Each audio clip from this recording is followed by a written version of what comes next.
Material auxiliar para el maestro Bonal lección 3. El sábado enseñaré. Reseña.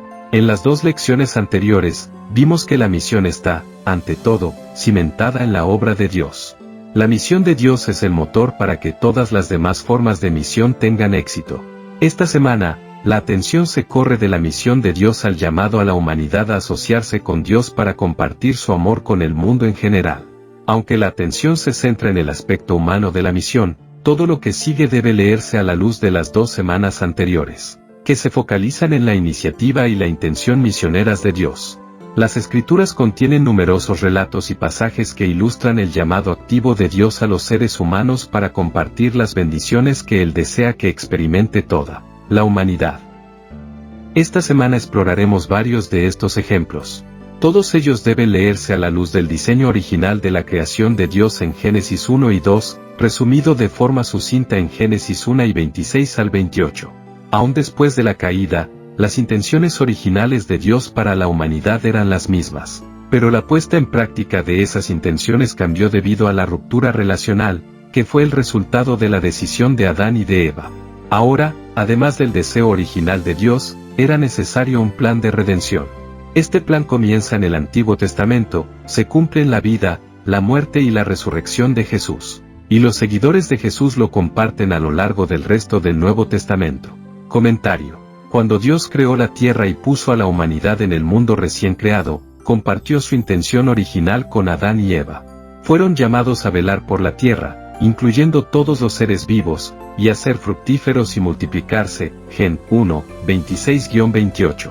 En este mandato, mediante el constante estribillo de bueno durante la semana de la creación, está implícita la noción de que Dios colocó a la humanidad en un mundo rodeado de cosas maravillosas. Conocer estas cosas y vivir en este mundo redundaría en prosperidad y la abundancia.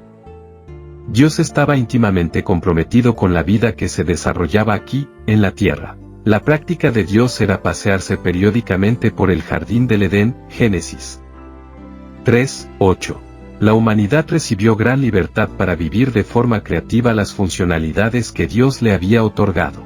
Esta iniciativa fue el llamado misionero original de Dios a la humanidad. Tras la caída de la humanidad y la entrada del pecado en la realidad de esta tierra, las cosas cambiaron. Pero los cambios no anularon el llamado original de Dios a la humanidad. En repetidas ocasiones, Dios les recuerda a quienes estén dispuestos a escuchar que deben ser fructíferos, multiplicarse y cuidar la tierra, Génesis 9, 1, 15, 4, 5, 10 y 17, 18, 35, 11. Génesis 9, 1. Y bendijo Dios a Noé y a sus hijos, y les dijo, fructificad y multiplicaos, y llenad la tierra.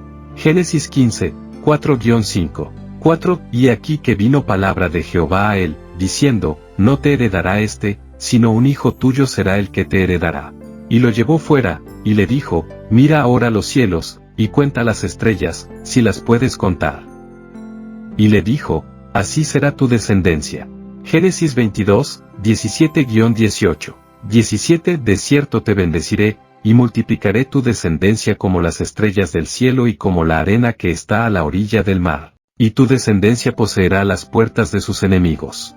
En tu simiente serán benditas todas las naciones de la tierra, por cuanto obedeciste a mi voz. Génesis 35, 11. También le dijo Dios, yo soy el Dios omnipotente, crece y multiplícate, una nación, y conjunto de naciones, saldrán de ti, y reyes procederán de tus lomos. La Biblia repite este tema de principio a fin, y culmina con una tierra recreada que se encuentra en Apocalipsis 21 y 22. Sin embargo, el pecado hizo necesario un plan de salvación que permitiera a la humanidad vivir plenamente la vida que Dios quería para ella. La redención se manifestó a la humanidad mediante el ritual de los sacrificios. Cuando Adán y Eva compartieron este plan con las generaciones sucesivas, incluyeron los sacrificios como parte de la revelación de lo que Dios haría para rescatar a la humanidad caída. Aunque a muchos probablemente les costó entender cómo funcionaría la redención, algunos pudieron concebir que Dios tenía un plan que infundía esperanza. Este plan formaría parte del llamado de Dios a la humanidad. El plan de Dios haría posible que los seres humanos vivieran la realidad que Él había previsto originalmente para ellos en el Edén. El llamado a Abraham, Gen 12, 1, 3, la lección de esta semana destaca el llamado de Dios a Abraham, que se encuentra en Génesis 12, 1 al 3. El llamado tiene varios elementos vitales que es necesario comprender si queremos entender plenamente lo que ha sido, es y seguirá siendo el llamado de Dios a la misión. En primer lugar, el llamado se basa en la narración de Génesis 1 y 26 al 28. Esta conexión se articula más claramente en la referencia que hace Isaías al llamado de Abraham y de Sara a compartir la alegría del Edén con el mundo, Isa. 51, 1, 3. Isaías 51, 1, 3. 1. Oídme, los que seguís la justicia, los que buscáis a Jehová. Mirad a la piedra de donde fuisteis cortados, y al hueco de la cantera de donde fuisteis arrancados. Mirad a Abraham vuestro padre, y a Sara que os dio a luz, porque cuando no era más que uno solo lo llamé, y lo bendije y lo multipliqué. Ciertamente consolará Jehová a Sión, consolará todas sus soledades, convertirá en paraíso su desierto, y su soledad en huerto de Jehová, se hallará en ella alegría y gozo, alabanza y voces de canto. Cuando Dios llamó a Abraham para que fuese una bendición para las naciones, esta bendición consistía en compartir un estilo de vida, expresado mediante una profunda libertad y creatividad, diseñada por Dios desde el principio.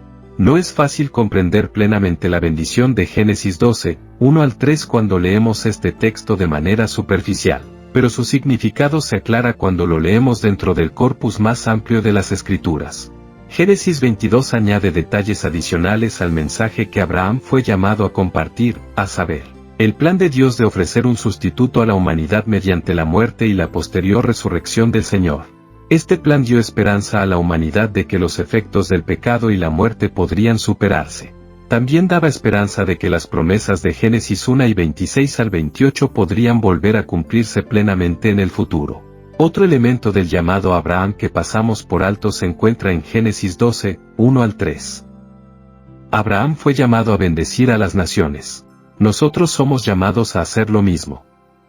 Con frecuencia, no nos damos cuenta de que las naciones también bendecirían a Abraham, Gen 12, 3. El llamado de Dios a la misión siempre implica una bendición recíproca. Los que siguen a Dios deben estar dispuestos a recibir también la bendición del mundo que los rodea. El llamado a la misión es siempre un llamado a bendecir y ser bendecidos. Comprender esta dinámica cambia la actitud de las personas llamadas y modifica su perspectiva a la hora de compartir la buena nueva. Profundizaremos en este tema la próxima semana. Cuando leemos las Escrituras, una tendencia destacada fluye a lo largo de ambos testamentos. El patrón es que Dios tuvo que recordar periódicamente a la humanidad el llamado original del Génesis. La necesidad de un recordatorio se debía a dos motivos. 1. Los seguidores de Dios con frecuencia olvidaban aquello a lo que Dios los había llamado. Y, 2. Los tiempos cambiantes exigían reforzar el llamado.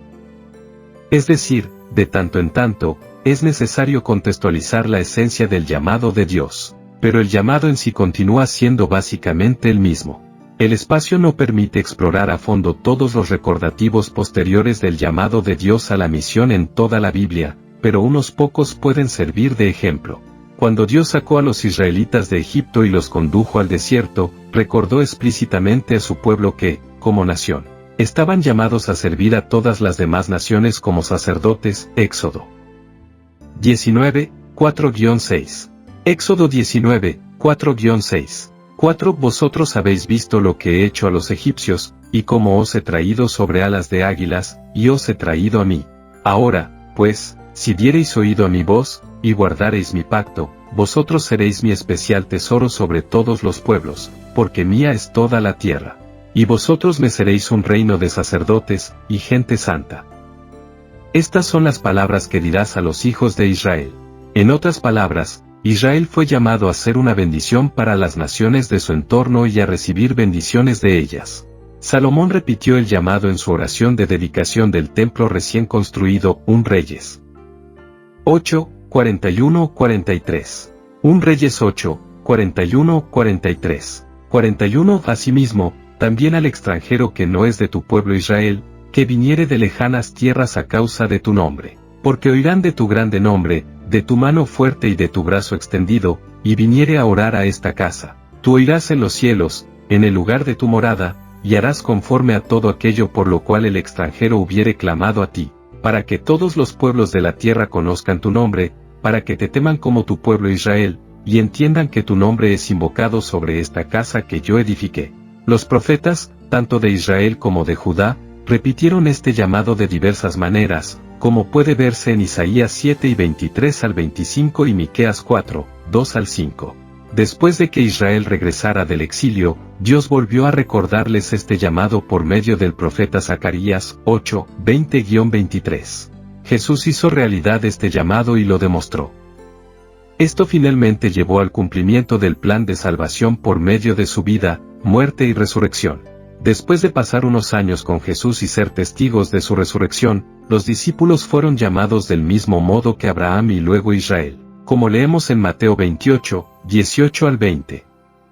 Pablo, el apóstol, también reconoció que su llamado tenía sus raíces en el mismo llamado que se le había extendido a Abraham, como afirma explícitamente en su carta a los seguidores de Jesús en Galacia, Gálatas 3, 8, 9, 14. La última vez que se extiende el llamado en las Escrituras se encuentra en Apocalipsis 14, 6, que no es un llamado nuevo, sino simplemente una reiteración del llamado que comenzó en Génesis 1 y 26 al 28 y prosiguió a lo largo de la historia. Creemos que este llamado final es para quienes vivimos en los últimos días de la historia de la tierra. De esta manera, el llamado a vivir y prosperar, como Dios pretendía en el jardín del Edén, es para nosotros hoy. Tenemos la esperanza de que vivir el llamado y fructificar es posible gracias a lo que Jesús hizo cuando estuvo en la tierra y a lo que hace por nosotros ahora en el cielo. Es un privilegio colaborar con Dios en este llamado y salir intencionadamente al mundo con una bendición para compartir, esperando también recibir una bendición de aquellos con los que nos encontremos.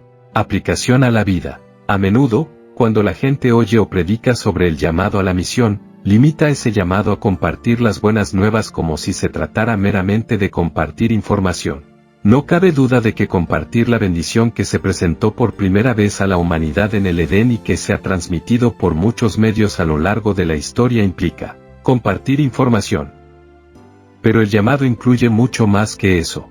Cuando reconocemos que el llamado que Dios nos extiende, como seres humanos, tiene sus raíces en Génesis 1 y 26 al 28, esto puede llevarnos, mediante nuestros diversos talentos y habilidades, a atraer a la gente hacia la bendición de la prosperidad que Dios quiere para nosotros. Nuestro testimonio a los demás debe combinarse con la tarea de compartir el plan de salvación, pero, en última instancia, la vida que la salvación hace posible dará sentido al llamado que Dios nos ha extendido. Por lo tanto, nuestro llamado es a vivir las bendiciones de Dios de tal manera que la gente vea y desee lo que tenemos en Dios. Esta idea implica que tu lugar de trabajo, tu hogar y tu círculo de amigos son los lugares principales donde vives el llamado de Dios.